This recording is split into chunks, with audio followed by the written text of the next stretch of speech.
मेरे फादर को लगा कि नहीं, अगर जो मुझसे गलतियाँ हुई, मैं नहीं चाहता कि मेरा बच्चा वही गलती करे, मेरा बच्चा भी वहीं रह जाए जहाँ मैं रह गया हूँ। उनको लगा कि नहीं, मेरा बच्चा जहाँ मैं हूँ उससे ऊपर जाए और एक मुकाम हासिल करे। तो उन्होंने मुझे, जब मैं 7 साल की उम्र में था, करीब 2009 में, तो मुझे वो पटना लेते आए। इसी इरादे से वो पटना आए और हम लोग को एक स्कूल में एडमिशन कराएँ, अपनी बहुत सारी दिक्कतों को झेलते हुए।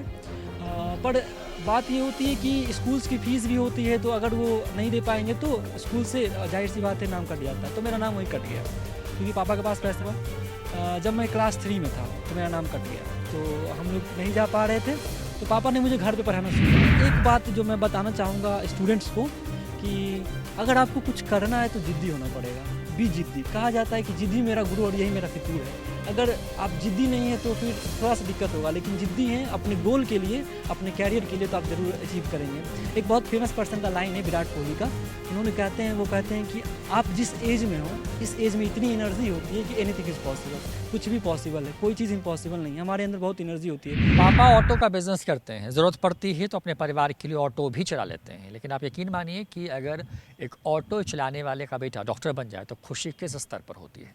बिहार में ऐसी कई सफल कहानियाँ हैं। एक ऐसी सफल कहानी है जो कि प्रिंस प्रियदर्शी को लेकर के है। बहुत कम उम्र का लड़का और इसने अब डॉक्टर बनने का जो सपना है उसका पूरा हो रहा है, क्योंकि अब इसने नीट की परीक्षा क्वालिफाई कर ली है। अब मेडिकल कॉलेज इनको मिलने वाला है और वहाँ जाएंगे और उसके बाद काउंसलिंग के बाद जब वो पढ़ेंगे तो बिहार और देश को सर्व करेंगे। पापा ने संघर्ष का लाइफ देखा, मतलब अब जैसे आप बता रहे थे कि ऑटो भी चलाते रहे हैं, क्या क्या स्ट्रगल्स देखी लाइफ फैमिली के अंदर? मैं तो सबसे पहले शुरू में अपने 7 साल की उम्र तक गाँव में रहा। तो गाँव में रहा तो वहाँ मेरी एजुकेशन गाँव के स्कूल्स में होती थी, मतलब जो गाँव में प्राइवेट स्कूल्स थे उसमें मैंने पढ़ा था। उसके बाद मेरे फादर को लगा कि नहीं, अगर जो मुझसे गलतियाँ हुई, मैं नहीं चाहता कि मेरा बच्चा वही गलती करे, मेरा बच्चा भी वहीं रह जाए जहाँ मैं रह गया हूँ। उनको लगा कि नहीं, मेरा बच्चा जहाँ मैं हूँ उससे ऊपर जाए और एक मुकाम हासिल करे।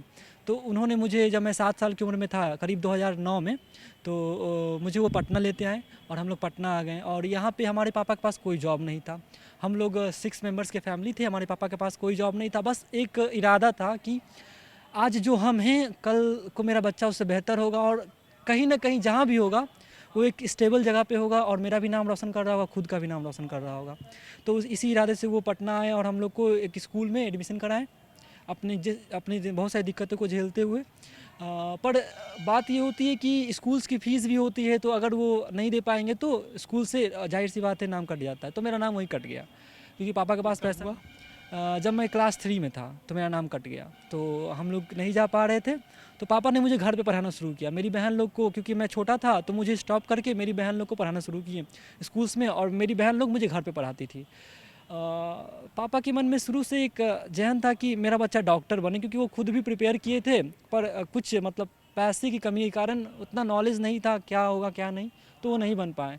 तो फाइनली हम लोग पे उनका इन्फोसिस रहा कि नहीं, मेरा बच्चा बने, मेरा बच्चा करे। तो पापा शुरू से दीदी को बोलते रहे कि नहीं, तुम आप डॉक्टर बनो, डॉक्टर बनो। तो दीदी का शुरू से ध्यान उधर ही था, और दीदी हम लोग को भी मोटिवेट किया करते थे कि नहीं, क्योंकि वो पढ़ती थी उस फील्ड के बारे में, तो हमसे बड़ी है, 6-7 साल बड़ी है। तो वो पढ़ती थी तो मैं भी देखता था कैसे पढ़ रहे हैं, क्या पढ़ रहे हैं, तो मैं भी सोचता था। तो धीरे धीरे मैं क्लास बढ़ते गया, फिर मेरी 8th क्लास में मैंने स्कूल में एडमिशन की, स्कूलिंग किया। क्लास 3 के बाद तुम सीधे क्लास 8 में गए? उसके बाद तो 8th से मैं स्कूलिंग करना शुरू किया। तो पहले तो मुझे दिक्कत हुआ, क्योंकि मुझे मेरी बहन लोग बहुत पढ़ा दी थी, मैक्सिमम चीज़ पढ़ा दिया करती थी हाई क्लास का। तो पहले थोड़ा सा स्कूल में अडॉप्ट होने में मुझे दिक्कत हुआ, फिर धीरे धीरे सब नॉर्मलाइज हो गया, फिर धीरे धीरे अडॉप्ट हो गया। पर 9 से मेरा फोकस था नीट की तरफ, और गोल का उसमें बहुत बड़ा हाथ था। उस समय गोल ऑर्गेनाइज करता था GTSC, गोल टैलेंट सर्च एग्ज़ाम। तो मेरी बहन उसका फॉर्म लाई मेरे लिए, मैंने दिया।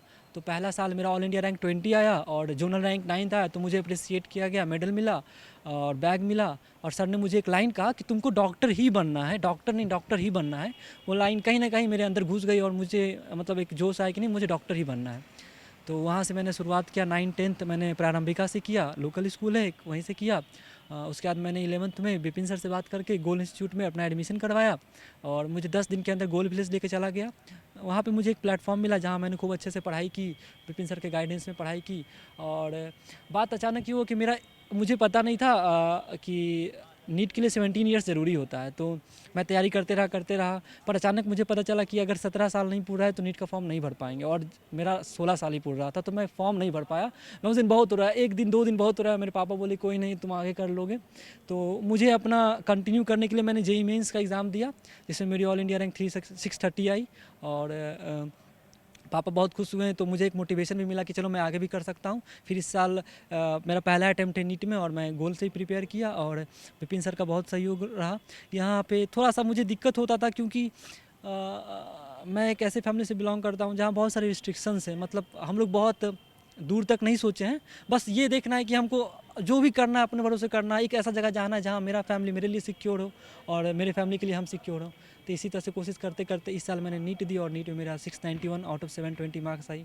अभी तो सब खुश है। हाँ, एक बात जो मैं बताना चाहूँगा स्टूडेंट्स को, कि अगर आपको कुछ करना है तो ज़िद्दी होना पड़ेगा। बी ज़िद्दी, कहा जाता है कि ज़िद्दी मेरा गुरु और यही मेरा फितूर है। अगर आप ज़िद्दी नहीं हैं तो फिर थोड़ा सा दिक्कत होगा, लेकिन ज़िद्दी हैं अपने गोल के लिए, अपने कैरियर के लिए, तो आप ज़रूर अचीव करेंगे।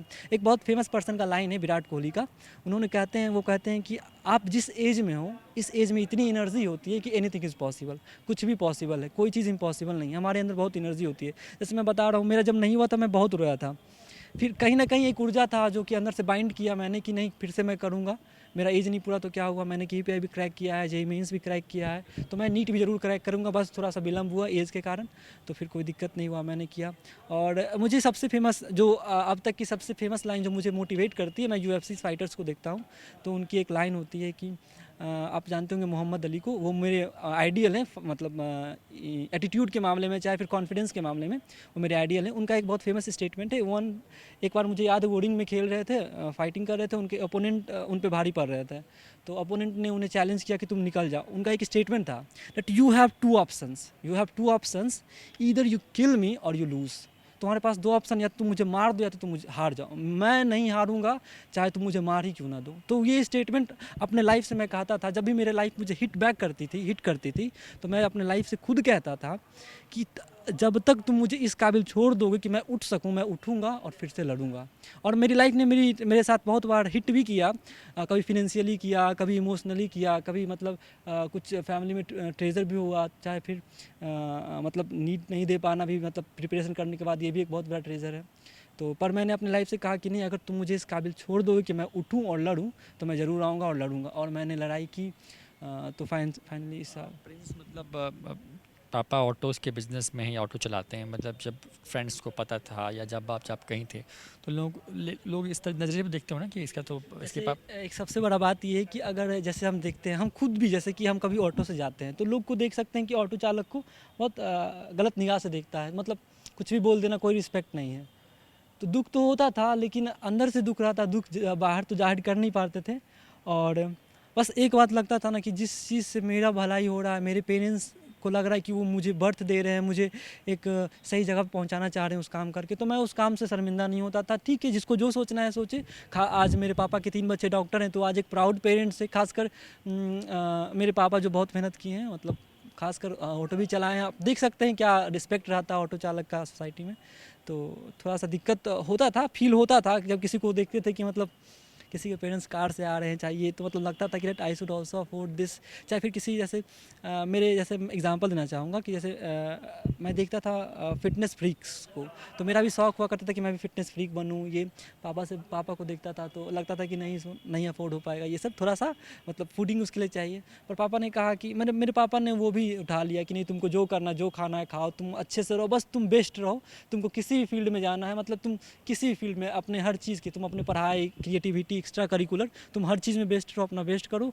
मुझे एक गिटार भी चाहिए होता है, जो नॉर्मल पेरेंट्स के लिए थोड़ा पॉसिबल नहीं होता है। मेरे पापा वो भी बियर करते हैं, वो भी देते हैं। वो कोई कुछ चीज़ के लिए मना नहीं करते हैं, चाहे उनको कितना भी दिक्कत झेलना पड़े। वो झेले हैं, बहुत दिक्कत झेले हैं, और आज उनका दिक्कत बर्थ भी कर रहा है। आज वो खुश भी हैं, आज यहाँ अवेलेबल भी हैं। मतलब सबसे ज़्यादा थैंकफुल किसके लिए, और किसको हो गोल में, क्योंकि गोल ने भी तुमको नरिश किया। हाँ, गोल में तो जैसे सच बताएं तो गोल बहुत सपोर्ट किया, पूरे फिनेंशियली सपोर्ट किया, इमोशनली सपोर्ट किया। विपिन सर, रंजय सर, आनंद सर, ये तीनों बहुत इंपॉर्टेंट है। मैं बताता हूँ, जैसे मेरी इस साल मैं अननोन कॉल से थोड़े परेशान हो गया था, तो थोड़ी सी मेरी रैंक पीछे जाने लगी थी, तो विपिन सर का एक बहुत अच्छा स्टेटमेंट रहता है कि वो जानते हैं कि किस बच्चा को कब डांट का ज़रूरत है और कब प्यार का ज़रूरत है। तो उन्होंने मुझे डांटा उस समय, ऐसे हमेशा प्यार से बात करते थे मुझसे, पर जब उनको ज़रूरत पड़ा तो उन्होंने मुझे डांटा, और उस डांट का मेरे पे बहुत असर हुआ, क्योंकि उन्होंने एक स्टेटमेंट कहा था कि तुम कॉलेज तो जाओगे, ये तो मुझे पता है, पर अब तुम देखो कहाँ जाना है, मेरा इमोशन तुमसे अटैच है और तुम्हारा हमसे, तुम्हारे पेरेंट्स सबसे अटैच है, तो तुम देखो तुमको कहाँ जाना है। तो मुझे लगा कि कोई पर्सन इतना सेल्फलेसली मेरे साथ जुड़ सकता है, तो मैं क्यों नहीं कर सकता हूँ बाकी सब चीज़ को हटा करके। तो मैंने सब चीज़ को साइड रखा और अपना मेहनत शुरू किया, और लास्ट के 2 मंथ्स में मैंने थोड़ा होलिस्टिक अप्रोच से, मतलब बिन सब तरफ से साइड होकर के अपना प्रिपरेशन किया और फिर आज अच्छा स्कोर किया। क्या अब डॉक्टर में आगे किस तरह से आगे बढ़ना चाहोगे? जब पढ़ाई पे होगी तो क्या बनने का सपना है? डॉक्टर में तो जैसे कि मुझे सबसे ज़्यादा, जैसे कि मैं जैसे साइंस के फील्ड में आया हूँ, तो मुझे बहुत जानकारी जानना रहता है, जैसे कि what are the things that we can implant in human brain, ताकि हम लोग और फास्ट सोचें, हमारी कैपेसिटी और बढ़ जाए, 1350 से 1600 1700 हो जाए, जो कि पहले की क्रो मैग्नस की होती थी।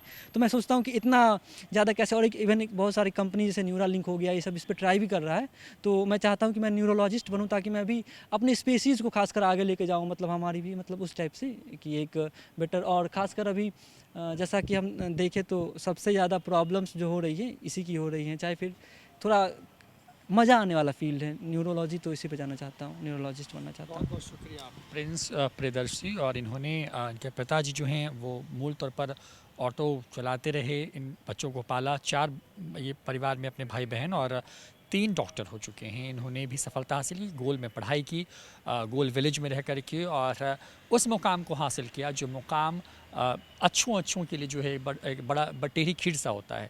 ज़ाहिर तौर पर इन्होंने एक सपने को देखा, उस सपने को जिया और उस सपने के करीब पहुंच चुके हैं। ऐसे ही कई और इंटरेस्टिंग कहानियां जो कि आपको मोटिवेट करती रहेंगी। न्यूज़ फॉर नेशन हमेशा लेकर के हाजिर होता रहेगा। कैमरामैन आकाश के साथ Rohit Kumar, news for nation, Patna.